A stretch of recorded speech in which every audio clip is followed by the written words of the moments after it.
السلام عليكم ورحمة الله وبركاته.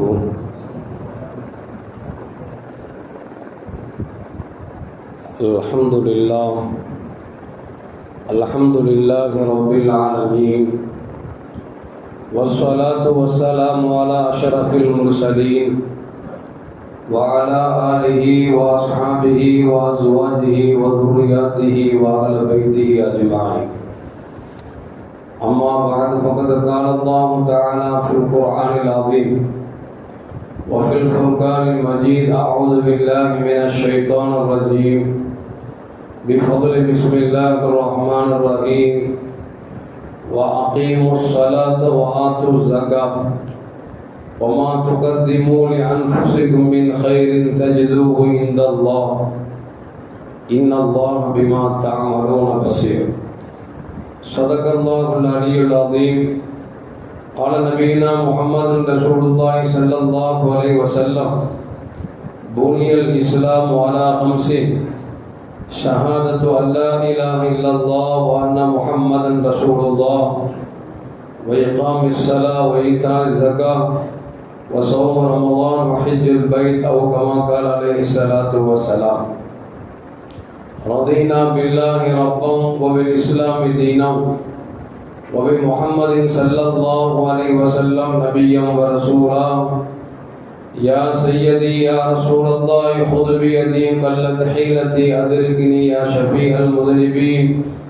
اللهم صل وسلم على رسولك سيدنا ونبينا مولانا محمد وعلى آل سيدنا محمد وبارك وسلم عليه. எல்லா புகழும் புகழ்ச்சியும் உருவமற்ற ஏக இறைவனாம் அல்லாஹ் ஒருவனுக்கே உரித்தாக்கி அகிலத்தின் அருள்குடையாக வந்துதித்த நமது உயிரிலும் மேலான கண்மணி முஹம்மது ரசூலுல்லாஹி ஸல்லல்லாஹு அலைஹி வஸல்லம் அவர்கள் மீது ஸலவாத்தும் ஸலாமும் கூறியவனாக என் உரையை துவங்குகிறேன். எல்லாம் வல்ல அல்லாஹ் ஜல்ல ஜலாலுஹு இதை சொல்லவும் கேட்கவும் வாய்ப்பளித்தானோ அதன்படி நடந்து நல்ல மூமின்களாக வாழ்ந்து இந்த உலகத்தை விட்டு பெறுகிற பொழுது லா இலாஹ இல்லல்லாஹ் முஹம்மது ரசூலுல்லாஹ் என்ற கலிமாவை மொழிந்து ஜன்னத்துல் ஃபிர்தௌஸை கண்ணால் கண்டு அகமகிழ்ந்து சிரித்த வண்ணமாக மரணிக்கக்கூடிய நல்வாக்கியம் பெற்ற மக்களில் அல்லாஹ் நம் அனைவரையும் ஆக்கி அருள்வானாக. மரணித்தும் மரணிக்காத இறைநேசர்கள் கூட்டத்தில் அல்லாஹ் நம்மை ஆக்கி அருள்வானாக. நாளை மறுமையிலே மாணவி முஹம்மது ரசூலுல்லாஹி ஸல்லல்லாஹு அலைஹி வஸல்லம் அவர்களின் திரு கரங்களால் ஹவுதுல் கௌசர் என்கிற தடாகத்தில் நீர் பருகி அன்னாரின் ஷஃபாத்தை பெற்று அன்னாரின் கரமெடுத்து ஜன்னத்துல் ஃபிர்தௌஸ் என்ற உயர்ந்த சொர்க்கத்தில் அவர்களோடு அல்லாஹ் நம்மை சங்கமிக்க செய்வானாக.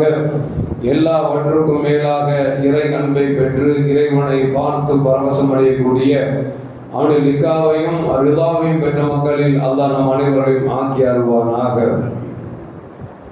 அருமையான மூமின்களை, ரமலானுடைய இரண்டாவது ஜும்மாவில் அமர்ந்திருக்கிறோம். ரமலான் இப்பொழுதுதான் வந்தது போன்று தெரிந்தது. நம்மை விட்டு முந்திய 10 கடக்க போக இருக்கிறது. காலங்கள் வேகமாக உருண்டோடி கொண்டிருக்கிற இந்த நேரத்தில் முடிந்த வரைக்கும் நம்மை சீர்படுத்தி இறைவன் இந்த நோன்பை கொண்டு எந்த தக்குவாவை தருவேன் என்று சொன்னானோ தக்குவாவை பெறக்கூடிய மக்களின் கூட்டத்தில் அல்லாஹ் நம்மை ஆக்கி அருள்வானாக. அருமையான மூமின்களை, ரமலான் மாதம் வந்துவிட்டாலே ஜகாத் என்கிற ஒரு தலைப்பில் பேசக்கூடிய பழக்கம் எல்லா ஆலிம்களிடத்திலும் உண்டு. அதற்காக ஜகாத் ரமலானில் மட்டும்தான் கொடுக்க வேண்டுமா என்றால் அப்படி இல்லை. நம்மிடத்தில் எப்பொழுது ஜகாத்துடைய அளவு பணம் வருகிறதோ அந்த வந்ததிலிருந்து ஒரு வருடம் ஆகிவிட்டால் அது ரமலானோ ரமலான் அல்லாத காலங்களிலோ நமக்கு கடமையான ஜகாத்தை கொடுப்பது என்பது கட்டாய கடமை. ரமலானில் ஏன் பேசுகிறோம் என்று சொன்னால், ரமலானில் ஒன்றுக்கு பொதுவாக ரமலான் அல்லாத காலங்களுக்கு ஒன்றுக்கு 10 என்று சொன்னால், ரமலானுடைய காலங்களில் ஒன்றுக்கு 700 மடங்கு அல்லாஹ் தருகிறான் என்பதால் நம்முடைய மூமின்களிடத்தில் பழக்கம் என்று சொன்னால், ஒரே கல்லில் 2 மாங்காய் அல்ல பல மாங்காய் அடிக்க வேண்டும் என்பதற்காகவே ரமலானில் ஜகாத்து கொடுக்கக்கூடிய பழக்கம் என்பதால் ரமலானில் இதை பற்றி பேசுகிறோம்.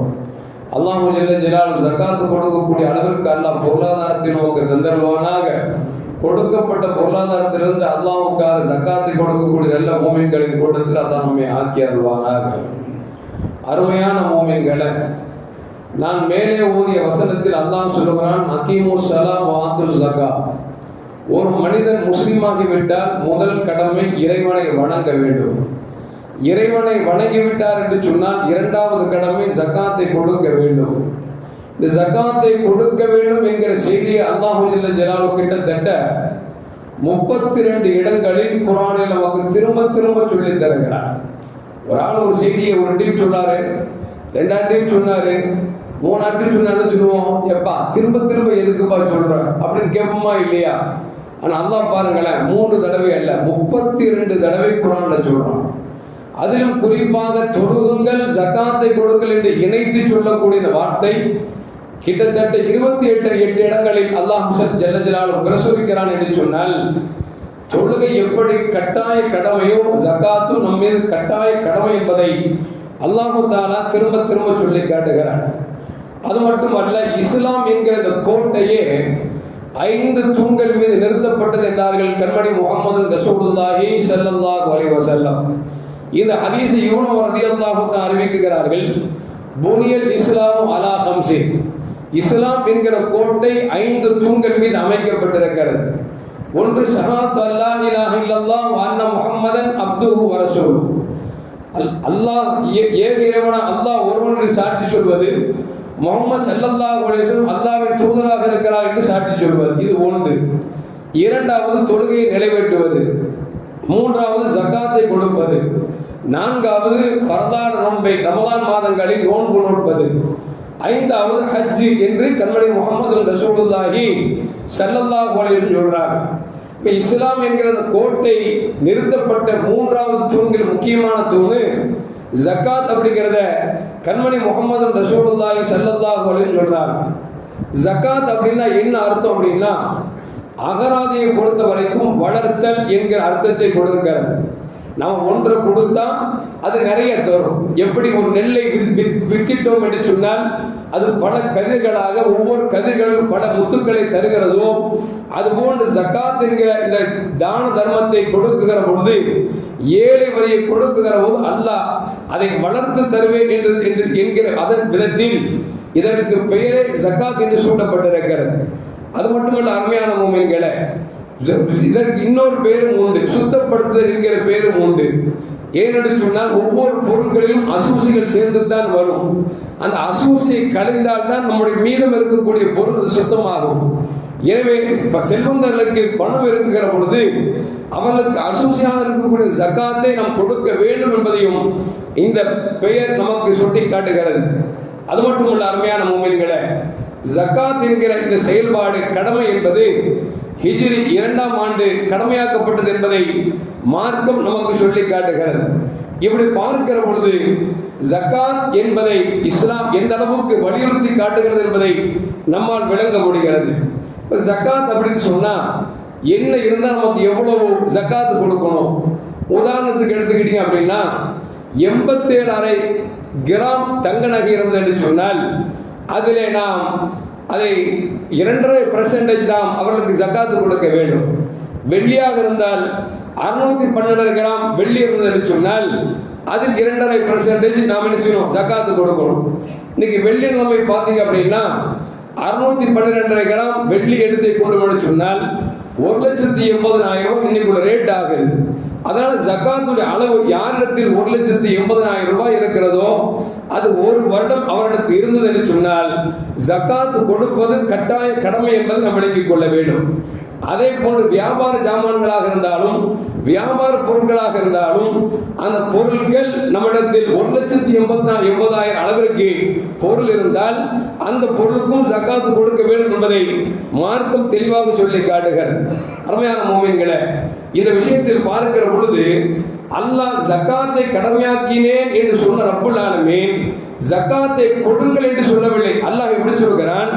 ஹுது மின் அம்வாலிஹிம் ஸதகத்தன், நீங்கள் செல்வந்தர்களிடமிருந்து நீங்கள் ஜகாத்தை எடுங்கள் என்று சொல்கிறார். ஜகாத்தை கொடுங்கள் என்று சொல்லவில்லை. எனக்கு கொடுக்கிறதுக்கு கஷ்டமா தான் இருக்கும். இஸ்லாமிய நாடாக இருந்தால் எப்படி இன்றைக்கு நாட்டிலே வரி விதிக்கிறார்களோ, எப்படி ஜிஎஸ்டி விதிக்கிறார்களோ, அது போன்று அரபு நாடுகளாக இருந்தால், இஸ்லாமிய சட்டத்தை நிறுவக்கூடிய நாடுகளாக இருந்தால், செல்வந்தத்திலிருந்து நாம் ஜக்காத்தை எடுங்கள் என்று அல்லாஹ் ஜல்ல ஜலாலுஹு சொல்லிவிட்டு சொல்கிறான். அப்படி எடுப்பதன் மூலமாக யார் செல்வத்தை வைத்திருக்கிறார்களோ அது அவர்களை பரிசுத்தப்படுத்தும், அவர்களை சுத்தப்படுத்தும் என்று அல்லாஹ் ஜல்ல ஜலாலுஹு நமக்கு சொல்லி காட்டுகிறான். அது மட்டுமல்ல, அருமையான முஃமின்களே, கண்மணி முஹம்மது ரசூலுல்லாஹி ஸல்லல்லாஹு அலைஹி வஸல்லம் சொல்வார்கள், இன்னல்லாஹ கத் இஃதரத அலைக்கும் ஸதகத்தன், அல்லாஹ் உங்கள் மீது ஜக்காத்தை கடமையாக்கி இருக்கிறான். உங்கள் பொருட்களிலிருந்து தூஹது மின் அக்னியாயிஹிம், செல்வந்தரிடத்திலிருந்து எடுக்க வேண்டும், துரத்து ஃபீ ஃபுகராயிஹிம், ஏழைகளுக்கு கொடுக்க வேண்டும் என்று சொல்லி கண்மணி முஹம்மது ரசூலுல்லாஹி ஸல்லல்லாஹு அலைஹி வஸல்லம் சொல்றாங்க. இப்போ நாம ஜக்காத்தை கொடுக்கக்கூடியவர்களாக இருக்க வேண்டுமா அல்லது எடுக்கப்படக்கூடியவர்களாக இருக்க வேண்டுமா என்று சொன்னால், நாம் உண்மையில் மார்க்கத்தை விளக்கிறோம் என்று சொன்னால், அல்லாஹ் ரசூலுடைய சொல்லின் மீது நம்பிக்கை என்று சொன்னால், நாம் ஜக்காத்தை கொடுப்போமே தவிர ஜக்காத்தை எடுக்க விட மாட்டோம். ஏனென்று சொன்னால், எடுப்பது என்பது வற்புறுத்தி எடுப்பது. அரசாங்கமாக இருந்தால் இவ்வளவு ஜக்காத்து கொடுத்து தான் ஆகும் அப்படின்னு சொல்லி எடுக்கிறது. ஆனால் மூமின்களை பொறுத்த வரைக்கும், சஹாபாக்களை பொறுத்த வரைக்கும், அவர்கள் அல்லாஹ்வையும் ரசூலையும் நம்பியதன் காரணமாக ஜக்காத்தை கொடுத்தார்களே தவிர எடுக்கக்கூடிய சூழலுக்கு தள்ளப்படவில்லை என்பதையும் வரலாறு நமக்கு சொல்லி காட்டுகிறது.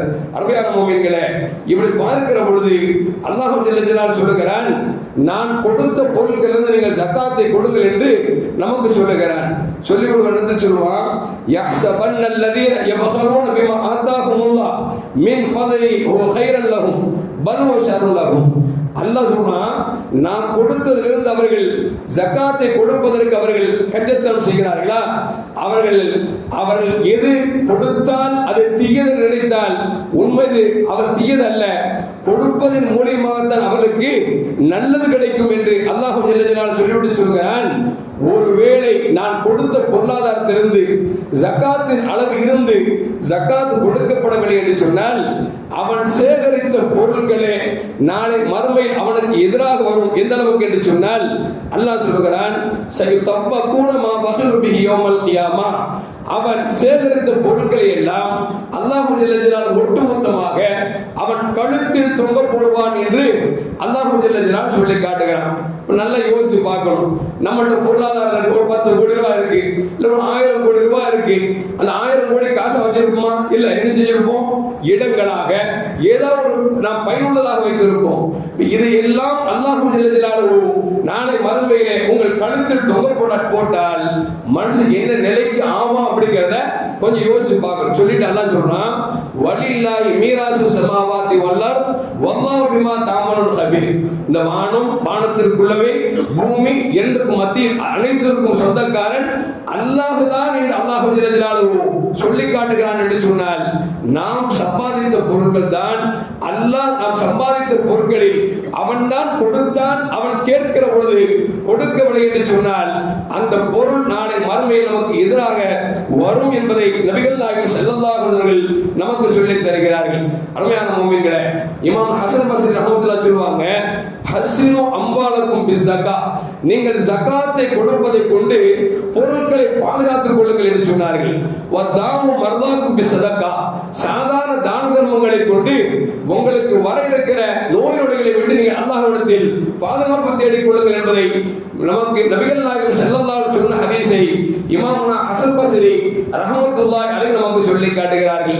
அப்படி என்று சொன்னால், ஜகாத்தை கொடுப்பதன் மூலமாக நமக்கு பொருட்கள் அடுத்த நாள் சூறையாடப்பட வேண்டும் என்று இருந்தால், அல்லது அடுத்த நாள் கொள்ளையடிக்கப்பட வேண்டும் என்று இருந்தால், அல்லாஹ் ஜகாத்தை கொடுப்பதன் மூலமாக நம் பொருளை பாதுகாக்கிறான் என்பதை நபிகள் நாயகம் ஸல்லல்லாஹு அலைஹி வஸல்லம் சொல்லி தருகிறார்கள். நல்லா விளங்கிக்கணும். ஜகாத்து நம்ம பொருள் இருக்கக்கூடிய அழுக்கை நீக்குகிறோம். நம்முடைய ஜகாத் கொடுப்பதன் மூலமாக அல்லாஹ் மென்மேலும் வளர்த்து தருகிறான்.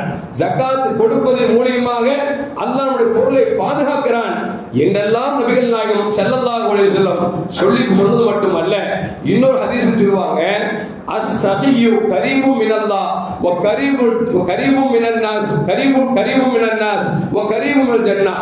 சொல்லுவாங்க, அல்லாஹ் கொடுத்ததிலிருந்து ஈகை இரக்கத்தோடு கொடுக்கிறார் அல்லவா, அவர் அல்லாஹ்வுக்கு நெருக்கமாக இருக்கிறார், மக்களோடு நெருக்கமாக இருக்கிறார், சொர்க்கத்திற்கும் நெருக்கமாக இருக்கிறார். யார் அதை கொடுக்காமல் அவர் கஞ்சத்தனத்தோடு இருக்கிறாரோ அவர் இறைவனை விட்டு தூரமாகுகிறார், மக்களை விட்டும் தூரமாகுகிறார், நரகத்துக்கு நெருக்கமாக இருக்கிறார் என்று நபிகள் நாயகம் ஸல்லல்லாஹு அலைஹி வஸல்லம் சொல்லி காட்டுகிறார் என்று சொன்னால் உண்மையில் அப்படித்தானே. நாம் சம்பாதித்த பொருட்களில், சொந்த பந்தங்களில் ஏழை எளிய மக்களுக்கு கொடுக்கிற பொழுது அந்த மக்கள் நம்மை பார்க்கிற பொழுது விசுவாசத்தோடு இருப்பார்கள், நமக்கு துவா செய்வார்கள், நம்மை பார்த்தால் சலாம் சொல்வார்கள். நமக்கு ஏதாவது ஒரு பிரச்சனை என்று சொன்னால் வேதனைப்படுவார்கள். மக்களுக்கும் நமக்கும் நெருக்கத்தை உண்டாக்குகிறது. மக்களுக்கும் நமக்கும் நெருக்கத்தை உண்டாக்குகிற பொழுது அந்த நெருக்கம் அல்லாஹ்வின் பக்கம் நம்மை கொண்டு சேர்க்கிறது, சொர்க்கத்தை பெற்றுத் தருகிறது எல்லாம் நபிகள் நாயகம் ஸல்லல்லாஹு அலைஹி வஸல்லம் நமக்கு சொல்லித் தருகிறார்கள். ஒருவேளை ஜகாத்தை நாம் கொடுக்கவில்லை என்று சொன்னார், அதே பெருமானார் ஸல்லல்லாஹு சொல்றாங்க, வலம் யம்னு ஜகாத் இல்லா மனவுல் ஃபித்ர். அதாவது நாம் ஜகாத்தை கொடுக்கவில்லை என்று சொன்னால் அல்லாஹ் என்ன செய்வான் அப்படின்னா பொழிகிற மழையை தடுத்து விடுவான் என்று பெருமானார் ஸல்லல்லாஹு அலைஹி சொல்கிறார்கள். வலவுல் பஹாயிமு லம் யும்திரு. மிருகங்கள் மட்டும் இல்லை என்று சொன்னார், உயிரினங்கள் இல்லை என்று சொன்னால் நமக்கு மழை நிறுத்திடுவான். மழையை பொழி வைக்கிறான் அப்படின்னா என்ன அர்த்தம் அப்படின்னா அந்த கால்நடைகளுக்காக ஈவிரக்கத்தோடு அல்லாஹ் மழையை பொழி செய்கிறான் என்று நபிகள் நாயகம் ஸல்லல்லாஹு அலைஹி வஸல்லம் சொல்லி தருகிறார்கள். இப்ப ஜகாத்தை கொடுக்கல அப்படின்னா நமக்கு பொழிகின்ற மழை பொழிவதை நிறுத்திக் கொள்ளும் என்பதை பெருமானார் ஸல்லல்லாஹு சொல்றாங்க. மழைதான பொழியல, கார்ப்பரேஷன் வாட்டர் இருக்குது, நமக்கு மினரல் வாட்டருக்கு நினைக்க முடியுமா? மழை பெஞ்சா தாங்க என்ன வாட்டராக வரும், இல்லைன்னா ஒரு வாட்டர் வராது. இன்னும் சொல்ல போனா உடம்புல இருக்கிற வாட்டர் சிறுநீர் இருக்க அது வராத தண்ணி ஊத்தினாதான் வெளியே வரும், இல்லைன்னா மனுஷன் செத்து போயிருவான். அப்போ மழையை தடுக்கக்கூடிய ஆற்றல் ஜகாத்தை கொடுக்கவில்லை என்று சொன்னால் அதற்கு நிகழும் என்று பெருமானார் ஸல்லல்லாஹு சொல்லி தருகிறார்கள். வேறொரு ஹதீஸ்ல பெருமானார் ஸல்லல்லாஹு சொன்னதாக புரைரா ரலியல்லாஹு தஆலா சொல்கிறார்கள், நீங்கள் ஜகாத்தை தடுத்துக் கொண்டால் இல்லா இபதலாஹுமுல்லாஹு பிஸ்ஸினி, அல்லாஹ் ஜல்லல்லாஹு பஞ்சத்தை கொண்டு பிடித்துக் கொள்வான் என்றும் நபிகள் நாயகம் ஸல்லல்லாஹு சொல்றாங்க. மழை பொழியலைன்னா ஆட்டோமேட்டிக்கா பஞ்சம் வந்துடும், அப்படித்தானே? வேறொரு இப்படி சொல்றாங்க, பஞ்சத்தை கொண்டு அல்லாஹ் பிடிப்பான் என்று நபிகள் நாயகம் ஸல்லல்லாஹு சொல்லி தரார். இப்ப ஜகாத்து கொடுக்கணுங்க. ஜகாத்து கொடுக்கும் உதாரணத்துக்கு வீட்டுக்கு ஒரு ஏழை வர, அஸ்ஸலாமு அலைக்கும் ஆஜியார், வலைக்கும் சலாம், என்ன திடீர் பூசா இருக்க, ஒண்ணு இல்ல ஆஜியார், பிள்ளைக்கு படிக்க வைக்க முடியல, ஸ்கூல் ஃபீஸ் கட்டணும், ஜகாத்து தான் தாங்கணும்னு இருக்கப்பட்டவராக இருந்தா உள்ள கூப்பிட்டு நல்ல மனசாக தான் கொஞ்சமா கொடுத்துருவார். இல்லைன்னு வச்சுங்களேன் அப்படின்னு திரும்பவும் இல்ல. அந்த ஆக்ஷன் அல்லாஹ் சொல்லி காட்டுறான் பாருங்க. வல்லதீன யக்னிஸூன தஹப வல் ஃபில்லா, யார் தங்கத்தையும் வெள்ளையும் வைத்துக் கொண்டு அவர்கள் வலா யுன்ஃபிகூனா ஃபீ சபீலில்லாஹ், அல்லாஹ்வின் பாதையில் செலவு செய்யவில்லையோ ஃபபஷ்ஷிர்ஹும் பிஅதாபின் அலீம், அவர்களுக்கு மோசமான வேதனை இருக்கிறது என்று சொல்லிவிட்டு அல்லாஹ் அடுத்து சொல்றான் பாருங்க. யௌம யுஹ்மா அலைஹா ஃபீ நாரி ஜஹன்னம் ஃபதுக்வா பிஹா ஜிபாஹும். ஒரு ஆளை பார்த்தா என்ன செய்வோம்? முகத்தை திரும்பவும் இல்ல. அல்லாஹ் சொல்றான் நெத்தியில சூடு போடுவேன் அப்படிங்கிறான். என்ன சொல்றான்? ஆளை ஏழை கேட்ட உடனே இல்லைன்னு சொல்லி முகத்தையா திருப்புற, ஜிபாவும் உன்னுடைய நெத்தியில சூடு போடப்படும். அப்புறம் எதை திருப்போம்? விழாவை திருப்புமா இல்லையா? அல்லாஹ் அடுத்து சொல்றான் பாருங்க, ஜுனூபுஹும், உங்களுடைய விழாவில் சூடு போடுவோம். அடுத்து முதுகு காமிச்சு போவோம்ல, உன் முதுகுல சூடு போடுவோம் என்று சொல்லி அல்லாஹ் சொல்லி சொல்றான், ஹாதா மா கனஸ்தும் லி அன்ஃபுசிக்கும், உலகத்தில் சம்பாதிச்சு இல்ல அதுதான்டா இப்ப நான் நெத்தியில சூடு போடுறேன், இடுப்புல சூடு போடுறேன், முதுகுல சூடு போடுறேன்னு சொல்லி அல்லாஹ் ஆக்ஷனை அப்படியே பார்த்து சொல்கிறான். மனிதா, உன்னிடத்தில் ஜகாத்தை கேட்கிற பொழுது கொடுக்க வேண்டிய கடமை இருந்தும் நீ கொடுக்காமல் முகத்தை திரும்புகிற பொழுது முகத்துல சூடு போடுவேன், இடுப்புல சூடு போடுவேன், முதுகுல சூடு போடுவேன் அப்படின்னு சொல்லி அல்லாஹ் சொல்லுகிறார் என்று சொன்னால் ஜகாத் கடமையானவர்கள் ஜகாத்தை கொடுக்காவிட்டால் என்ன நடக்கும் என்பதையும் நமக்கு அல்லாஹ் ஜல்லல்லாஹு சொல்லி காட்டுகிறார். அது மட்டுமல்ல, மேலும் கண்மணி முஹம்மது ரசூலுல்லாஹி ஸல்லல்லாஹு அலைஹி வஸல்லம் சொன்னதாக அனஸ் பின் மாலிக் ரலியல்லாஹு அன்ஹு அறிவிக்கிறார்கள், ஜகாத்தை தடுத்தவர் அவர் நாளை மறுமையிலே நரகத்திற்குத்தான் செல்வார் என்று நபிகள் நாயகம் ஸல்லல்லாஹு அலைஹி வஸல்லம் அவர்கள் நமக்கு சொல்லி காட்டுகிறார்கள். மேலும் பெருமானார் ஸல்லல்லாஹு அலைஹி ஹதீஸை இப்னு மஸ்ஊத் ரலியல்லாஹு அன்ஹு சொல்றாங்க, நாளை மறுமையிலே நாம் ஜக்காத்தை கொடுக்காமல் சேகரித்து வைத்தோமே அந்த பொருட்கள் நாளை பாம்பாக வந்து அது கழுத்திலே சுத்தி கொண்டு நம்முடைய தலையிலே நீ சம்பாதித்த பணம் என்று சொல்லி அது ஓங்கி கொட்டும் என்று நபிகள் நாயகம் ஸல்லல்லாஹு அலைஹி வஸல்லம் நமக்கு சொல்லுகிறார்கள் என்று சொன்னால், அருமையான மக்களே, ஜக்காத்தை கொடுத்தால் நம்முடைய பொருளாதாரம் அதிகரிக்கும். ஜக்காத்தை கொடுத்தால் மக்களுக்கு மத்தியிலே நெருக்கத்தை அல்லாஹ் தருவார். ஜக்காத்தை கொடுத்தால் இறை நெருக்கம் கிடைக்கும். ஜக்காத்தை கொடுத்தால் சொர்க்கம் கிடைக்கும். ஜக்காத்தை கொடுக்கவில்லை என்று சொன்னால் மழை தடுக்கப்படும், பஞ்சம் பீடிக்கப்படும், நீ நரகத்திற்கு செல்வாய் என்று நபிகள் நாயகம் ஸல்லல்லாஹு சொல்வது மட்டுமல்ல, இந்த பொருள் தான் நாளை மறுமையிலே நமக்கு தண்டனையாக அமையும் என்றும் நபிகள் நாயகம் ஸல்லல்லாஹு சொல்லி தந்தாங்க. இப்ப கொடுத்தா என்ன நன்மை, கொடுக்காட்டா என்ன கேடு அப்படிங்கறத விளங்கிக்கிட்டோம். இப்ப யார் யாருக்கு ஜகாத் கொடுக்கிறது அப்படிங்கறத அல்லாஹ் ஜல்லல்லாஹு நமக்கு சொல்லி காட்டுகிறான். இன்னம ஸதகாத்து லில் ஃபுகராஇ வல் மசாகீனி வல் ஆமிலின் அலைஹா இப்படி சொல்லுகிற பொழுது அல்லாஹ் ஜல்லல்லாஹு 7 பேருக்கு ஜகாத் கொடுக்கணும் அப்படிங்கிறான். ஜகாத்தை இந்த 7 பேருக்கு கொடுக்கலாம். ஒண்ணு யார் அப்படின்னா, ஒண்ணுமே இல்லாத, இப்பவும் இருக்காது நாளைக்கு இருக்காது, ரொம்ப தரித்திரம் முடிச்சுருவோம்ல அந்த மாதிரி ஆளுக்கு. சில பேர் இருப்பாங்க இப்ப இருக்கும் நாளைக்கு இருக்காது, அந்த மாதிரி ஏழைகளுக்கு. மூணாவது, இந்த புதுசா இஸ்லாத்துக்கு வந்திருக்காங்க பாருங்க, அவங்களுக்கு ஆர்வப்படுத்துவதற்காக அவர்களுக்கு கொடுக்கலாம். வஃபிர் ரிகாப், அது போன்று அடிமைகள் இப்ப இல்ல, அடிமைகளை உருவாக்குவதற்காக, அது போன்று நம்ம கடனாளிகளுக்கு, அது போன்று ஜகாத்தை வசூலிப்பவர்களுக்கு இப்படி கொடுக்க வேண்டும் என்று அல்லாஹ் ஜல்லல்லாஹு குர்ஆன்ல யார் யாருக்கு கொடுக்க வேண்டும் என்பதையும் நமக்கு பட்டியலிட்டு சொல்லி காட்டுகிறார். அருமையான மூமின்களே, இந்த ஜகாத்துல இத்தனை 7 பேர் கொடுக்கலாம்னு வச்சுங்களேன். உதாரணத்துக்கு மிஸ்கீன் நம்ம சொந்தக்காரர் இருக்கலாம், சொந்தக்காரர் இல்லாம இருக்கலாம். ஃபுகரா நம்ம சொந்தக்காரர் இருக்கலாம், சொந்தக்காரர் இல்லாமல் இருக்கலாம். கடனாளி நம்ம சொந்தக்காரர் இருக்கலாம், சொந்தக்காரர் இல்லாமல் இருக்கலாம். அல்லாஹ்வுடைய பாதையில போர் செய்யறவங்க நம்ம சொந்தக்காரரா இருக்கலாம், சொந்தக்காரர் இல்லாம இருக்கலாம். அப்படிதானே? இப்ப இதுல யாருக்கு கொடுக்க சிறந்தது அப்படின்னா, ஜகாத் கொடுக்கணும் முடிவுக்கு வந்துட்டோம், அல்லாஹ்வுடைய பயம் வந்துருச்சு வச்சுங்களேன், கொடுக்கணும் முடிவுக்கு வந்துட்டோம். ஒரு ஏழையை பார்க்கிறோம், நம்ம சொந்தத்துல ஒரு ஏழை இருக்காரு, வெளியோட ஏழை இருக்காரு அப்படின்னா மார்க்கம் சொல்லுகிறது, உன் சொந்தத்தில் இருப்பவருக்கு நீ முக்கியத்துவம் கொடு. ஏன்னா உன் சொந்தத்தில் உள்ளவருக்கு நீ கொடுக்கிற பொழுது, அந்த ஜகாத்தை கொடுக்கிற பொழுது நீ ஜகாத்து கொடுத்தா என்கிற நன்மையும் கிடைக்கும், சொந்தத்தை சேர்ந்து வாழ்ந்தா என்கிற நன்மையும் கிடைக்கும். ஆகவே பிற ஏழைக்கு கொடுப்பதை விட உன் சொந்தத்தில் இரத்த பந்தத்தில் இருப்பவர்களுக்கு நீ ஜகாத்தை முற்படுத்தி கொடு என்று சொல்லி மார்க்கம் சொல்லி காட்டுகிறது என்று சொன்னால், ஆனா இன்னைக்கு என்ன அப்படின்னா, ஒரு ஏழை இருக்காரு, சொந்த பந்தம் 2 பேரும் கஷ்டப்படுறான்னு தெரியுது, நம்ம எப்படி ஆயிட்டோம் அப்படின்னா, ஏழைக்கு கொடுக்கறது சொந்தக்காரர் கொடுக்கலையே அப்படின்னா அவன் திண்டுட்டு எதையாவது குறை சொல்லுவான், இவன் குறை சொல்ல மாட்டான். நம்ம அதை பார்க்க வேண்டிய அவசியமே இல்லை.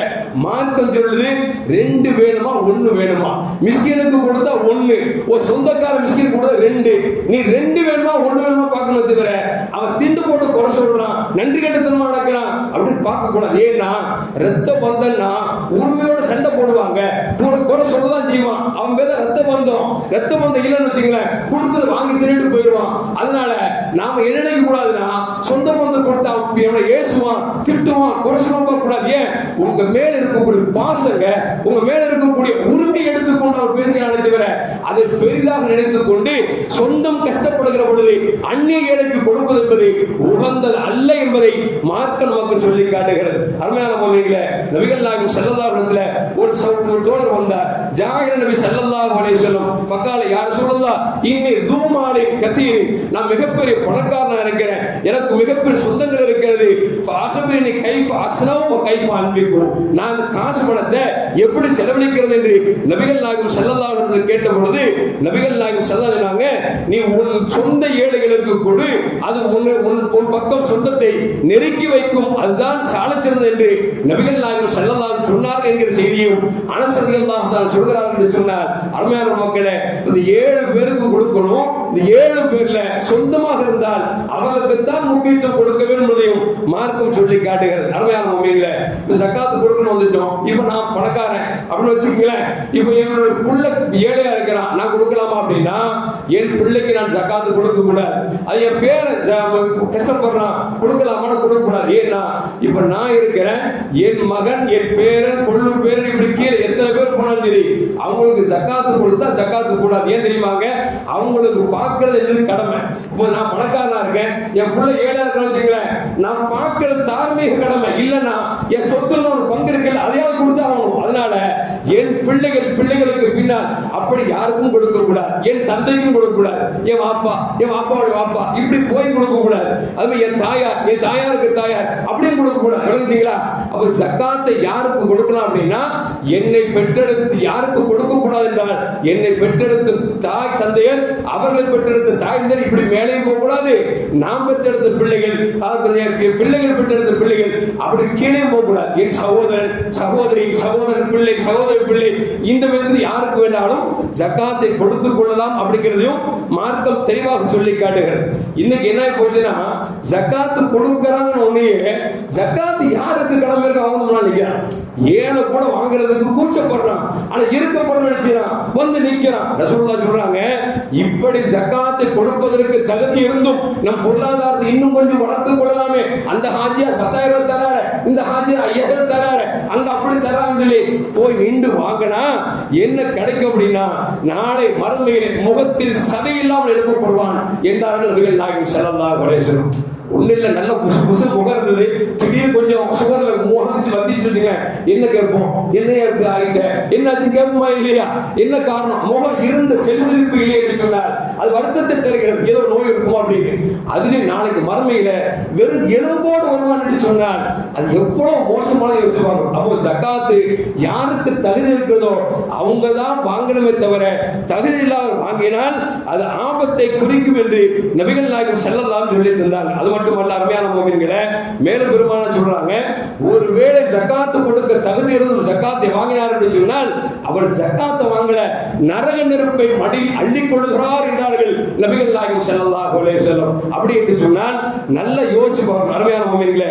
அது மட்டுமல்ல, இப்படி பார்க்கிற பொழுது சில நபர்கள் கேட்டாங்க, அதுல இந்த ஜக்காத்து காசை சகுரமா கொடுக்கலாமா, ஜக்காத்து காசை சகுரமா கொடுக்கலாமா? நிறைய பேர் ஏழைங்க சாப்பிடுறாங்களே, கொடுத்தா ஜக்காத்து கூடவே கூடாது, ஜக்காத்து கூடாது. ஏன்னா சகுரமோட சாப்பிடுறவங்க பாத்தீங்கன்னா செல்வந்தர் இருப்பாங்க, ஏழைகளும் இருப்பாங்க. அவன் செல்வந்தர்களுக்கு ஜக்காத் வாங்கக்கூடாது, அவங்களுக்கு போய் பிரிச்சிங்க அப்படின்னா உங்கள் ஜக்காத்து கூட ஒண்ணு இல்லைங்க. போகாதவங்களுக்கு பேதி மாத்திரை கொடுக்கலாம், எல்லாத்துக்கும் பேதி மாத்திரை கொடுத்தா அது சிக்கலா போமா இல்லையா? அந்த மாதிரி ஜக்காத்து யாருக்கு தகுதி அவங்கள பார்த்து கொடுக்கணுமே தவிர அது அல்லாதவங்களுக்கு கொடுப்பது என்பது கூட. இன்னொரு விஷயம் என்ன அப்படின்னா, ரொம்ப நாளா பேசுற விஷயம், யார் மோசடிச்சாலும் பரவாயில்லை, இந்த சகோதரி உணவு பார்த்தீங்கன்னா முன்னால நம்ம சமூகம் எப்படி இருந்துச்சு அப்படின்னா, வீட்டுல கணவன் மனைவியா இருப்பாங்க, அவங்க சோறாக அடிச்சுவாங்கன்னா ரம்ஜான் மாசத்துல ஒரு நாள் கெஸ்ட் ஆக்குவாங்க. ஏன்னா நம்ம யாராவது ஏழைங்க வந்துட மாட்டாங்களா, அவங்க கேட்டா இல்லைன்னு சொல்லிட கூடாது, நோம்பு நேரம் ஆச்சு அப்படின்னு நினைச்சுவாங்கன்னா 2 பேருக்கு ஆக்க வேண்டிய சாப்பாடை 3 பேருக்கு ஆக்குவாங்க. ஒரு காலம் கடந்துச்சு, மனைவிக்கு திடீர்னு உடம்பு சரியில்லை வச்சுங்களேன், மனைவி நினைப்பாங்கன்னா நாம தான் நோம்பு வைக்கல, நம்ம வீட்டுக்காரருக்கு பிள்ளைக்கு எரிச்சு சாப்பாடை கொடுத்தா அந்த நன்மையை நம்ம கிடைக்குமே அப்படின்னு ஒரு காலம் இருந்துச்சு. இப்ப எப்படி தெரியுமாங்க, கணவன் மனைவி எல்லாம் இருக்கிறாங்க, உடல் ஆரோக்கியம் இருக்கு, அரிசி இருக்கு, பருப்பு இருக்கு, எல்லா வசதியும் இருக்கு. மனைவி சொல்றா, எங்க நோம்பைக்கு ஐடியா இருக்கா? ஆமா ஐடியா இருக்குது. எல்லாம் தெரிஞ்சுக்கங்க, நம்ம சைதாப்பட்ட பிள்ளையாவது சாப்பாடு போடுறாங்க, ஒருவேளை அங்க கல்யாணம் பண்ணி செஞ்சுங்க, ஜோன்ஸுக்கு போயிருங்க, அங்க கல்யாணம் பண்ணி செஞ்சுங்க, எங்க மார்க்கெட்டுக்கு படி போயிருங்க, அப்படி கல்யாணம் பண்ணி செஞ்சுங்க, ஜாபர் படிக்கு போயிருங்க. போகும்போது சும்மா போக கூடாது, கதவை மெதுவா திறந்து மெதுவா போட்டுரும். இல்லைன்னு வச்சுங்களேன், காலையில் உனக்கு எனக்கு தலாக்காயிரும். அந்த லெவலுக்கு போயாச்சுங்க. ஒரு காலம் இருந்துச்சு, எப்படின்னா நோம்பு கஞ்சி குடிக்க மாட்டாங்க, நல்ல பேடிக்கையான மூமெண்ட்கள். ஏன்னா அந்த நோம்பு கஞ்சியில யாராவது ஹராமான காசு கொடுத்துருப்பாங்களோ, காலையிலிருந்து பசி இருந்து சாயங்காலம் வரைக்கும் அல்லாவுக்கு நோம்பு வச்சுவேன், அந்த ஹராமான காசு சாப்பிட்டுட்டோம்னா நமக்கு அது குணம் போயிருமோ அப்படின்னு நினைச்ச காலம் உண்டு. ஆனா இன்னைக்கு போச்சே, அல்லாஹ் காப்பாற்றுவோம். எந்த அளவுக்குன்னா, நல்ல கணவன் மனைவி இருக்கிறாங்க, ஆரோக்கியம் இருக்குது, அரிசி பருப்பு இருக்கு, எல்லாம் இருக்கு, கொண்டாடி தூக்கம் கடைஞ்சிடக்கூடாது அப்படின்னு நினைச்சு இன்னைக்கு சாப்பாடுக்கு போறோம்னா இந்த சமூகத்தை என்ன சொல்றது நமக்கு புரியல. ஏன்னா நம்மளுடைய தாத்தாமார்கள் கஞ்சி கொடுப்பதற்கு யோசிச்சாங்க, ஏன்னா ஹராமான பொருள் உள்ள போயிடுச்சுன்னா ஏன் நோம்பு எல்லாம் பாலாய்க்கவானு வச்சாங்க. அன்னைக்கு அந்த யோசனை இல்லாம இன்னைக்கு எல்லா இடங்களும் எப்படின்னா போட்டா போட்டி, இன்னைக்கு இங்க சிக்கன் சிக்ஸ்டிஃபைவ் அங்க வந்து பீஃப் பொரியல் அப்படிங்கிற மாதிரி இன்னைக்கு போட்டா போட்டி ஆனது மட்டும் இல்ல, இன்னும் சொல்ல போனா யாருக்காக சகர் உணவு ஏற்பாடு செய்யப்பட்டதோ அவங்களுக்கு பாதிக்கப்படுறாங்க. போன வாரம் ஞாயிற்றுக்கிழமை நம்மளுடைய பள்ளிவாசல் நடந்த விஷயம். ஒரு கலைஞர் ஆஸ்பத்திரியில ஒரு அஜர்த்து வந்து ஹார்ட் அட்டாக்ல இருக்க, அவரை பார்க்கறதுக்கு ஒரு ஆள் இருக்கிறாங்க. அவர் வந்து சொன்னார், அது சாப்பாடுல இங்க வசதி வாய்ப்பு இருக்குமா, எங்க பள்ளியில 30 நாள் நடக்குதுங்க அப்படின்னு வந்து அறிமுகம் படுத்தி விட்டேன். அடுத்த நாள் 3:30 மணிக்கு வர்றாரு, சாப்பாடு காணும். சாப்பாடு இல்ல, 3:30 மணிக்கு சாப்பாடு காலி சொல்றாரு. அஜரத்து சாப்பாடு நாளை 3:45 வரை கொடுப்பாங்க இல்லைங்களா? அஜரத்து 3:30 மணிக்கெல்லாம் ஓடி வந்து அஜரத்து சாப்பாடு இல்லையே. என்ன அப்படின்னா அல்லாஹ் காப்பாற்றணும். சொன்னல, பேணிக்கையாக இருக்க வேண்டிய மக்கள் எல்லாம் மனைவி மக்கள் இருந்து சாப்பாடு இருந்து எல்லா வசதி வாய்ப்புகளும் இருந்து நாம பள்ளியில கொடுக்குறோம் சொல்லி நாம சாப்பிட்டோம்னா பாதிக்கப்படுற யாரோ ஒருத்தர் இருக்கானா இல்லையா? யார் கோவிச்சுக்காதீங்க. எதுக்கு சொல்ல வரேன்னா, நம்மள தக்குவாதாரிகள், அல்லாஹ்வை நம்புறவங்க, அல்லாஹ் நமக்கு தருவான்னு நினைச்சுக்குவேன். நம்ம நோம்பு பிடிக்கிறதுக்கு அல்லாஹ் ஏற்றுக்கணும், நம்ம நரகத்தை விட்டு பாதுகாக்கணும், சொர்க்கம் கிடைக்கணும்னு ஆசைப்படுறோமா இல்லையா? அந்த ஆசை நம்ம சாப்பிடுற சாப்பாடு நான் உழைச்ச சாப்பாடா இருக்குன்னு ஆசைப்படுங்க. என் பக்கத்து வீட்டு பக்கத்துல அவ்வா பள்ளி ஏறிக்கிற பள்ளி பக்கத்துல தான் அஜத் வந்து கேட்டார், அஜத் நம்ம கூட சாப்பிட வந்து நான் 3 மணிக்கு டோக்கன் வாங்கி வைக்கிறேன், நமக்கு ஸ்பெஷல். நமக்கு சொன்னேன் ஸ்பெஷல் வேணாம் கிசில் வேணாம், என் வீட்டுல கஞ்சி கூட நான் என் பிள்ளைங்களோட சாப்பிட்டு போயிடுறேன். நினைச்சா போகலாமா இல்லையா? எனக்கு ஒரு பெரிய வசதி வாய்ப்புலாம் இல்லை. எதுக்கு சொல்லுவோம் அப்படின்னா, நம்ம பேணிக்க இருக்கோங்க. சாப்பாடு நம்ம வந்து முடிந்த வரைக்கும் நாம பிடிக்கிற நோம்பு, நாம தொழுகிற தொழுகை அல்லாஹ்வோட கபூலாகணும்னா நாம உழைச்ச சாப்பாடு சாப்பிடுறதுதான் அது ரஹ்மத்தை தவிர, அதுதான் பரக்கத்தை தவிர, அதை விட்டு நாம் இப்படி காலங்கள் மோசமா போய் அந்த சூழலுக்கு நாமும் போய்விடக்கூடாது அப்படிங்கிறதையும் மறந்து விடக்கூடாது. அருமையானவர்களே, இப்படி பார்க்கிற பொழுது ஜக்காத்தை நாம் கொடுக்க வேண்டும் என்பதை மார்க்கம் தெளிவாக சொல்லி தருகிறது. அப்படி ஜக்காத்தை கொடுத்து ஏழை எளிய மக்களை இல்லாமல் ஆக்கியிருக்க சமூகம் அப்படின்னா ஸல்லல்லாஹு காலத்து முதல் உமர் பின் அப்துல் அசீஸ் ரஹ்மத்துல்லாஹி காலம் வரைக்கும் ஜக்காத்தை வாங்குவதற்கு ஆள் இல்லை என்கிற அளவிற்கு அவர் நிதர்சனப்படுத்தியிருக்கிறார்கள் அப்படிங்கிறது விளங்கிக்கிறோம். இப்போ இன்னொரு விஷயம் என்னன்னா, சில பேர் கேட்பாங்க, ஹஜ்ரத் என் வீட்டுக்கு லீஸுக்கு 10 லட்சம் ரூபாய் கொடுத்துருக்கேன், இதுக்கு ஜக்காத் கொடுக்கணுமா? ஆமாங்க, ஏன்னா என்னைக்காவது அந்த பணம் நம்ம பணம் தானே. இப்போ உதாரணத்துக்கு லீஸு கொடுத்தோம், அந்த வீட்டுக்கு அந்த தரமான சும்மா விடணுமா? கேச போடுமா இல்லையா? நான் அடி போடுவோமா இல்லையா? அந்த காசு நமக்கு தானே. அப்போ நாம் லீஸுக்கு கொடுத்திருந்தால் அந்த காசுக்கும் ஜக்காத் கொடுத்துதான் ஆகணும். இப்ப சில பேர் கேட்டாங்க, அதுல எனக்கு 10 லட்சம் ரூபாய் கடன் இருக்கு, 10 லட்சம் ரூபாய் கடன் இருக்குது, ஆனா என்கிட்ட 10 லட்சம் ரூபாய் இருக்கு, 10 லட்சம் ரூபாய் கடனும் இருக்கு, 10 லட்சம் ரூபாய் இருக்கு அப்படின்னா 10 லட்சம் ரூபாய் கடன் இருந்தா அவருக்கு ஜக்காத் தேவையில்லை. உதாரணம் 10 லட்சம் ரூபாய் கடன் வச்சிருக்காரு, ஆனா அவர்கிட்ட 15 லட்சம் ரூபாய் இருக்கு வச்சுங்களேன். 10 லட்சம் ரூபாய் கடனை கழித்து விட்டு மீதம் 5 லட்சம் ஜக்காத்துடைய பொருள் கணக்கு வந்துச்சு அப்படின்னா அது மீதம் உள்ளதுக்கு ஜக்காத்தை கொடுக்க வேண்டும் சொல்லி இமாம் அபூ ஹனீஃபா ரஹ்மத்துல்லாஹி சொல்றாங்க. ஷாஃபி மதஹப் வச்சாரு, ஷாஃபி இமாம் சொல்றாங்க, இல்ல உன்ட காசு 10 லட்சம் இப்ப இருக்குல்ல முழுக்கனை கொடுத்துரும் அப்படின்னு சொல்லி அடிச்சாங்க, ஜக்காத்தை கொடுக்க சொல்லி சொல்றாங்க. இப்ப சில பேர் கேட்பாங்க, ஹஜ்ரத் என் மனைவி 10 பவுன் நகை போட்டிருக்காங்க, 20 பவுன் நகை போட்டிருக்காங்க, இதுக்கு ஜக்காத் கொடுக்கணுமா அப்படின்னா இமாம் ஷாஃபி ரஹ்மத்துல்லாஹி பொறுத்த வரைக்கும் பெண்கள் அணிகிற நகைக்கு ஜக்காத் கொடுக்க வேண்டிய அவசியம் இல்லை. ஆனால் ஹனஃபி மதஹப் சார்ந்தவர்கள் அவர் பெண்கள் அணிகிற நகையாக இருந்தாலும் அதற்கு ஜக்காத் கொடுக்க வேண்டும் என்பதை இமாம் அபூ ஹனீஃபா ரஹ்மத்துல்லாஹி அலைஹி சொல்றார். இப்ப ஜக்காத் கொடுக்கறவன் ஜக்காத்தை காசால கொடுக்கலாமா இல்ல கிட்டு வாங்கி கொடுக்கலாமா? ஜக்காத்தை காசால கொடுக்கணுமா கிட்டு வாங்கி கொடுக்கலாமா அப்படின்னா இமாம் அபூ ஹனீஃபா ரஹ்மத்துல்லாஹி அலைஹி சொல்றாங்க, நீங்க கிட்டு வாங்கி கொடுக்கலாம், ஆனா நல்லது அல்ல. ஷாஃபி மதஹபை சார்ந்த இமாம் ஷாஃபி ரஹ்மத்துல்லாஹி சொல்றாங்க, நீங்க கிட்டு வாங்கி கொடுத்தா அது ஜக்காத்தாக கணக்கிடப்படாது அப்படிங்கிறாங்க. ஏன்னா இப்ப நம்ம வந்து அரிசி ஒரு ஆள் கொடுக்குறோம் வச்சுக்கிறேன், அவர் உள்ள 25 கிலோ அரிசி வாங்கி வச்சிருப்பாரு, அப்பத்துக்கு அவர் தேவையில்லை. 25 அவர் ஒரு மாசம் கழிச்சுதான் இந்த அரிசி தேவை, ஆனா அப்பத்துக்கு 1000 ரூபாய் கடன் கொடுக்க வேண்டியது இருக்கும். அப்ப இந்த 1000 ரூபாய் கொடுத்தோம் சொன்னால் அவர் தேவை நிறைவேறுகிறது. உங்களுக்கு இமாம் ஷாஃபி ரஹ்மத்துல்லாஹி சொல்றாங்க, நீ கிட்டு வாங்கி கொடுத்தா அது ஜக்காத்தாக கணக்கிடப்படாத வெறும் தர்மம் தான். அப்ப நீங்க ஜக்காத்தை நீங்க திருப்பி கொடுத்தாகணும். அபூ ஹனீஃபா ரஹ்மத்துல்லாஹி சொல்றாங்க, கொடுக்கலாம், கொடுப்பதை விட நீங்க காசை கொடுப்பதுதான் சால சிறந்தது சொல்லி இமாமுனா அபூ ஹனீஃபா ரஹ்மத்துல்லாஹி சொல்றாங்க. இப்படி பார்க்கிற அருமையான மக்களே, ஜக்காத் வாங்கக்கூடிய மக்கள் நம்ம மகள்ல நிறைய பேர் இருக்கிறாங்க. நம்ம யோசிக்கிறதே இல்லை. நான் வெத்தமெல்லாம் சொல்றீங்களா, நம்ம மகளால ஸ்கூலுக்கு ஃபீஸ் கட்டாங்க பாத்தீங்களா, 80%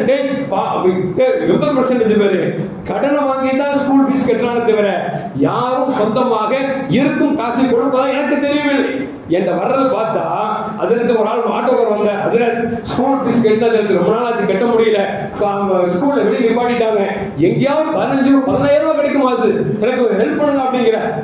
15 ரூபாய்க்கு நான் எங்க போறது, வாங்குற சம்பளமே கம்மி, 15 ரூபாய் கொடுத்தா அல்லாஹ் எது சொல்லுவாருன்னா, நம்ம மஹல்லாவை சார்ந்த பல மக்கள் இன்றைக்கு பிள்ளைகளை படிக்க வைப்பதற்கு கூட சிரமப்படுகிறார்கள் சொன்னால், இது போன்ற ஜக்காத்து காசை நாம் திரட்டி அனுப்பிச்சோம் அப்படின்னா நாம் அந்த பிள்ளைகளை படிக்க வைக்கணும். உலகத்துல எத்தனையோ பணக்காரர் இருக்கிறாங்க, நம்ம மகளாலே இருக்கிறாங்க.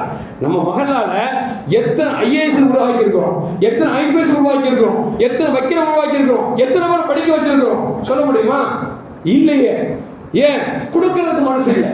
கொடுக்கிறதுக்கு யாரும் கொடுத்தா ஒட்டுமொத்தமா கொடுக்கணுமா, பிரிச்சு பிரிச்சு கொடுக்கலாம் அப்படின்னு நினைக்கிறவங்க ஒரு படிப்புக்கு செலவு பண்ணலாம் அப்படிங்கிற எண்ணம் நம்மளுக்கு இல்லை என்று சொன்னால் அல்லாஹ் காப்பார். எதுக்கு சொல்லுவாருன்னா, அரசியல் போகிற போக்க பார்த்தா ரொம்ப மோசமா போயிட்டு இருக்கு. எந்த அளவுக்குன்னா, வல்லுநர்கள் சொல்கிறார்கள், யார் இந்தியாவில் மீண்டும் ஆட்சிக்கு வரக்கூடாது நினைக்கிறோமோ அவர் ஆட்சிக்கு வந்து விட்டால் இந்த தடவை போடுற ஓட்டு தான் கடைசி ஓட்டு.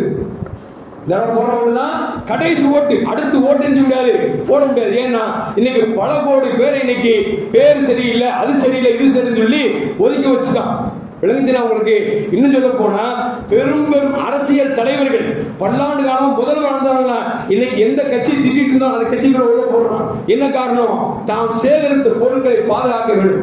50 தலைமுறைக்கு சாப்பிடலாங்க, அவன் என்ன செய்யறான்? கட்சிக்குள்ள இன்னொரு கட்சிக்குள்ள போறான். என்ன காரணம்? இனிமேல் நாம் ஒருவரை சார்ந்திருந்தால் தான் நம் சூழ்நிலை என்கிற அளவுக்கு இன்றைக்கு சமூகம் தள்ளப்பட்டு கொண்டே இருக்கிறார்கள்.